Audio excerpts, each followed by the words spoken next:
Hello friends, कैसे हैं आप सब। आप सभी का आपके अपनी YouTube channel sociology with Sangeeta में मैं संगीता स्वागत करती हूं। और इस चैनल के माध्यम से हम लोग सोशोलॉजी के रिलेटेड टॉपिक को कवर करते हैं। अभी जो हमारे क्लासेस चल रहे हैं उसमें हम लोग झारखंड लेडी सुपरवाइजर का सोशोलॉजी का जो सिलेबस है उसे unit wise topic wise cover कर रहे हैं। और साथ ही साथ ये जितने भी टॉपिक है ये आपका सोशोलॉजी के अपकमिंग एग्जाम के लिए बहुत ही ज़्यादा हेल्पफुल रहने वाली है।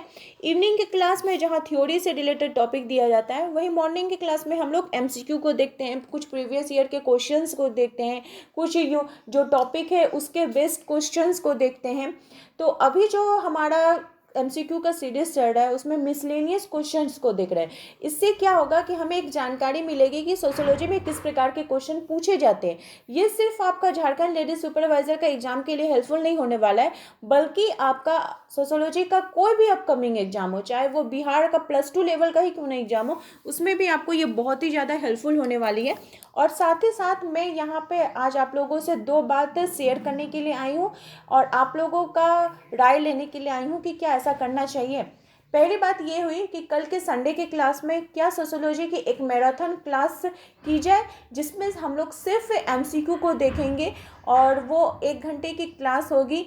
अगर आप लोग फर्स्ट से लास्ट तक जुड़ा रहना चाहते हैं तो मुझे बोलिएगा, तो मैं एक जो क्वेश्चंस का सीरीज़ है उसको मैं स्टार्ट कर दूंगी और 1 घंटे में हम लोग देखेंगे, विभिन्न क्वेश्चंस को डिस्कस करेंगे। और दूसरी बात कि व्हाट्सएप में जो भी कैंडिडेट जुड़े हुए हैं, जो कॉमन व्हाट्सएप ग्रुप है, 2 व्हाट्सएप ग्रुप है, एक कॉमन है जिसमें बहुत सारे स्टूडेंट्स जुड़े हुए हैं और एक पेड ग्रुप है। पेड ग्रुप में तो आपको नोट्स प्रोवाइड किए जा रहे हैं, जो भी कैंडिडेट पेड ग्रुप से ज्वाइन हो रहे हैं उन्हें unit wise topic wise note provide किया जा रहा है, सोशोलॉजी के एक्स्ट्रा मटेरियल दिए जा रहे हैं। और जो कॉमन ग्रुप है, क्या उसमें कैंडिडेट टेस्ट देना चाहते हैं? अगर आप लोग इंटरेस्टेड है तो मुझे ज़रूर कमेंट करके बताइए। इसमें क्या होगा कि हम लोग एक टेस्ट करेंगे, जैसे परिवार हुआ तो परिवार से रिलेटेड किस प्रकार के क्वेश्चंस पूछे गए हैं उसको मैं पीडीएफ फॉर्मेट में आप लोग को क्वेश्चन प्रोवाइड कर दूंगी। 10 मिनट का आप लोगों को टाइम दिया जाएगा।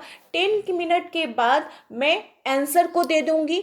आप लोग अपना अपना आंसर चेक कर लेना और सब कमेंट करके मुझे सही सही बताना कि किसके कितने नंबर आ रहे हैं। इससे क्या होगा कि हम लोग को एक नॉलेज मिल जाएगा कि हाँ इस प्रकार के क्वेश्चन आते हैं और हम लोग की जो प्रिपरेशन है वो किस लेवल तक पहुंच रही है। अगर आप लोग इंटरेस्टेड है तो मुझे कमेंट करके ज़रूर बताइए, तो मैं इस प्रकार का एक टेस्ट सीरीज स्टार्ट कर दूंगी। वो पेड ग्रुप में भी चलेगा और कॉमन ग्रुप में भी चलेगा। तो चलिए आज की क्लास को हम लोग स्टार्ट करते हैं। आज की क्लास में हम लोग क्या देख रहे हैं, मिसलेनियस क्वेश्चंस को देखेंगे। तो आज का जो हमारा पहला क्वेश्चन है उसमें सूची 1 और सूची 2 दिया गया है। सूची 1 में बोला जा रहा है कि कर्ता किसको कह रहे हैं, पित्त सत्तात्मक परिवार क्या है, अंतःविवाह क्या है, अनुलोम क्या है। तो कर्ता, कल के क्लास में जब आप थ्योरी का क्लास पढ़े होंगे तो आपको नॉलेज मिल गया होगा कि कर्ता जो होता है वो परिवार का मुखिया होता है। पित्त सत्तात्मक परिवार, परिवार का जो वरिष्ठ पुरुष होता है मुखिया, उसको मतलब जिस परिवार में पुरुष प्रधान हो वो पित्त सत्तात्मक परिवार। अंतःविवाह यानी आपका समूह के अंदर विवाह। और अनुलोम विवाह मतलब हो गया उच्च जाति के पुरुष का निम्न जाति की स्त्री के साथ जो विवाह होता है उसे अनुलोम विवाह कहा जाता है। तो थ्योरी के क्लास जब आप पढ़े होंगे तो आपको ये सारे क्वेश्चंस बनाने में बहुत ही ज़्यादा इजी लग रहे होंगे और इसी प्रकार के जो क्वेश्चन है वो एग्जाम में पूछे जाते हैं। देखिए आरपीएससी प्रवक्ता परीक्षा में पूछा गया है, ऑप्शन बी इसका राइट आंसर हो जाएगा। नेक्स्ट क्वेश्चन है कि सूची एवं सूची 2 को मिलान करने के लिए दिया गया है। सूची 1 में अवधारणाएं यानी थ्योरी है, सूची 2 में उसके विचारक है। जैसे सोशल फैक्ट यानी सामाजिक तथ्य किनके द्वारा दिया गया है, तो दुर्खिम जी के द्वारा। सामाजिक उद्विकास का सिद्धांत स्पेंसर। सांस्कृतिक पिछड़ापन आगबन और प्रकारी मर्टन जी के द्वारा दिया गया है। सांस्कृतिक पिछड़ा यानी कल्चरल लैग के बारे में बात कौन करते हैं, तो आगबन करते हैं। अगर आप लोग को हिंदी में थ्योरी याद रहती है तो अच्छी बात है, नहीं तो आप लोग इंग्लिश में भी उसको याद कर सकते हैं। ऑप्शन बी आपका राइट आंसर हो जाएगा। इस प्रकार के क्वेश्चंस एग्जाम में पूछे जाते हैं। ठीक है, नेक्स्ट क्वेश्चन है फिर शोधकर्ता है और अध्ययन का क्षेत्र है। तो एम.एन. श्रीनिवास जी ने कहाँ पे अध्ययन किया था, तो श्रीनिवास जी ने रामपुरा में अध्ययन किया था। वहाँ पे हुए अपने संस्कृतिकरण की जो अवधारणा थी उसको उन्होंने दिया था। तो ये क्या था, रामपुरा का अध्ययन किनके द्वारा किया गया था, एम.एन. श्रीनिवास जी के द्वारा।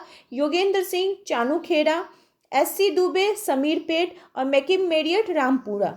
Meakin Marriott Kishangarhi. रामपुरा में तो श्रीनिवास जी किए थे। इस प्रकार से आपका ऑप्शन नंबर ए राइट हो जाएगा। नेक्स्ट क्वेश्चन है कि द्वंद्वात्मक भौतिकवाद का सिद्धांत किनके द्वारा दिया गया था? द्वंद्वात्मक भौतिकवाद बताइए कौन होंगे?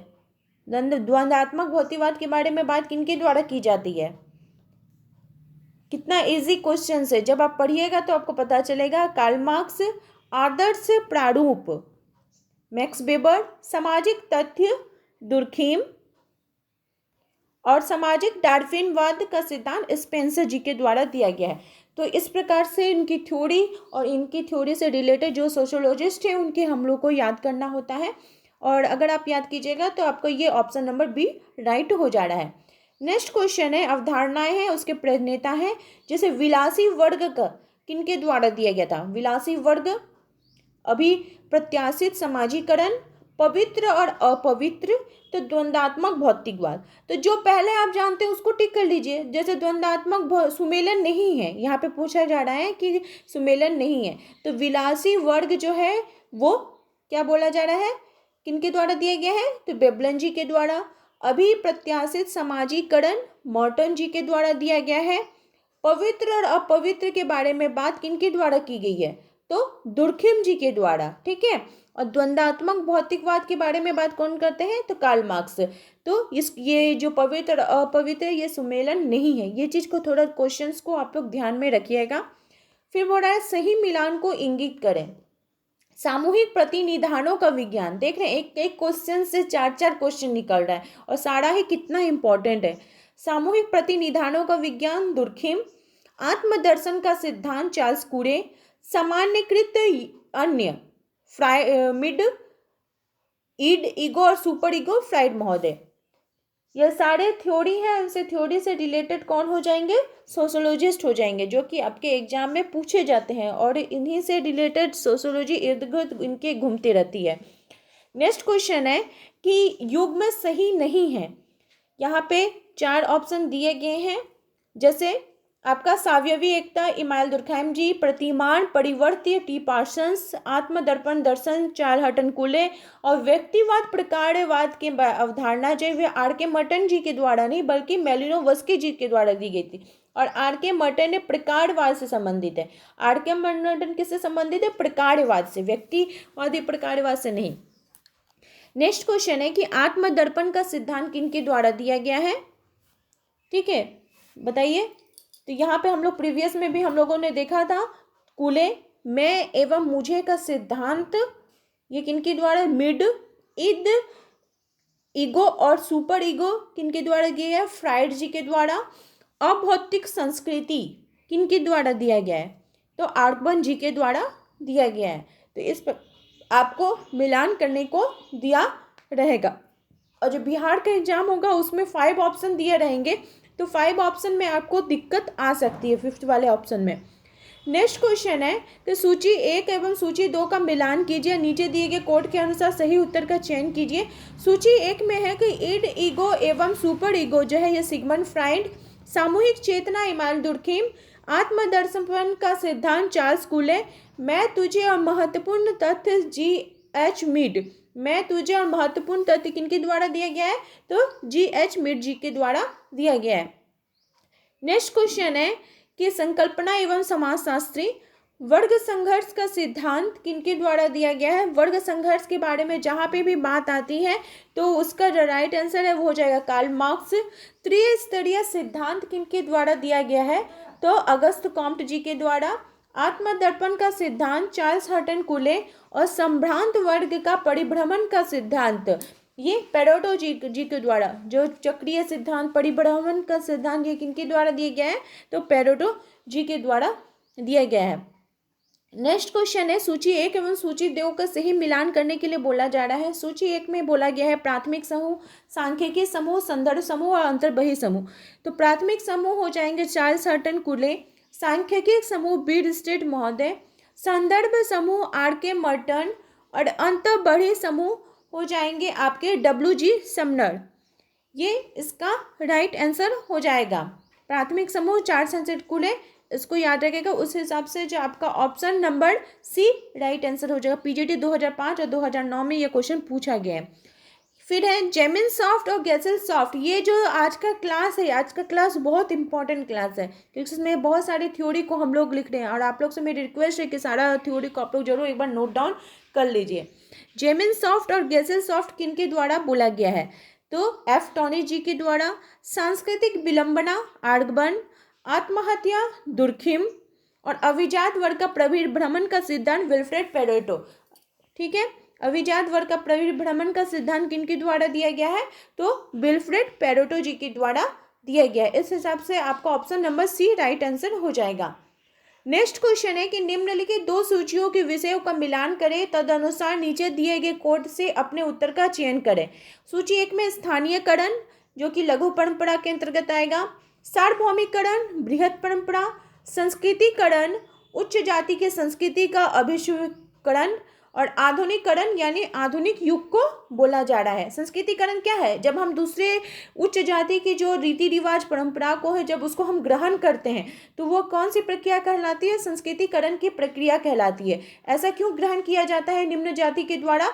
अपने संस्कृति को ऊंचा करने के लिए, समाज में जैसे उनका भी स्थान ऊंचा हो इसलिए। नेक्स्ट क्वेश्चन है कि सती किस प्रकार का आत्महत्या का उदाहरण है? तो सती जो है यह परार्थवादी आत्महत्या का उदाहरण है। इमाइल दुर्खैम जी के अनुसार आत्महत्या के 3 रूपों में एक को परार्थवादी आत्महत्या भी कहा जाता है। परार्थवादी यानी नाम से ही पता चल रहा है दूसरे के हित के लिए किया गया वाला जो आत्महत्या है वो। तो आत्महत्या का जो ये रूप होता है इसमें दूसरे के हित के लिए किया जाता है। नेक्स्ट क्वेश्चन है कि समाजशास्त्र के क्षेत्र में नियमहीनता की अवधारणा का निम्नलिखित विद्वानों ने किस युग्म का प्रयोग किया था? तो दुर्खिम और मर्टन जी ने समाजशास्त्र के क्षेत्र में नियमहीनता की अवधारणा का प्रयोग किया था। दुर्खिम जी के अनुसार जब अचानक परिवर्तन होता है तो समाज के नियामक नियमों की आदर्शात्मक संरचना में स्थिरता आ जाती है, अतः व्यक्ति को यह ज्ञान नहीं होता है कि क्या उचित है क्या अनुचित है। उसके संवेग अत्यधिक होते हैं जिसकी संतुष्टि हेतु वो नियम का उल्लंघन करता है। मर्टन जी के अनुसार नियमहीनता को सांस्कृतिक संरचना का विघटन समझा जा सकता है जो विशेष रूप से उस समय घटित होता है जब सांस्कृतिक नियमों एवं लक्ष्यों तथा समूह के सदस्यों की सामाजिक तथा संरचना के बीच वियोजन होता है जिससे वे इनके अनुसार कार्य करने में असफल रहते हैं। नेक्स्ट क्वेश्चन है कि आर्थिक संकट के समय बढ़ती आत्महत्या के प्रकार को क्या कहा जाता है?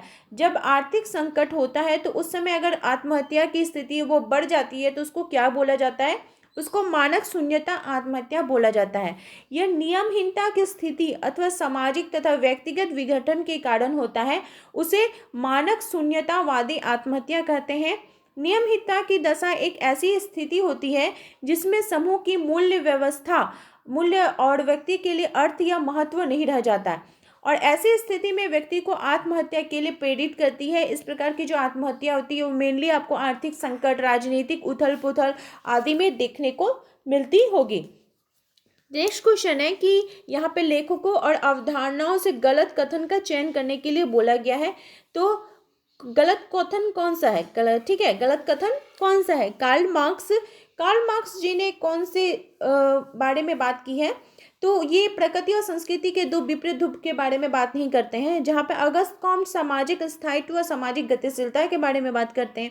विल्फ्रेड पेरेटो अभिजन का चक्रीयकरण के बारे में बात करते हैं। लेवी स्ट्रॉस संस्कृति के संचार के रूप में बात करते हैं। तो कार्ल मार्क्स द्वंद्वात्मक भौतिकवाद तथा वर्ग संघर्ष से संबंधित है। तो बाकी सारा विकल्प तो ठीक है लेकिन उनका जो ऑप्शन है वो गलत है, तो इसको आप लोग राइट कर लीजिएगा। नेक्स्ट क्वेश्चन है कि निम्न में से किसने भारतीय समाज के अध्ययन के लिए अंतरशास्त्रीय पद्धति को अपनाया था? भारतीय समाज की अध्ययन के लिए अंतरशास्त्रीय पद्धति को राधा कमल मुखर्जी के द्वारा अपनाया गया था। राधा कमल मुखर्जी ने समाजशास्त्र के पश्चिमी बौद्धिक वातावरण को भारतीय स्वभाव से जोड़कर देखा है, साथ ही समन्वय स्थापित किया।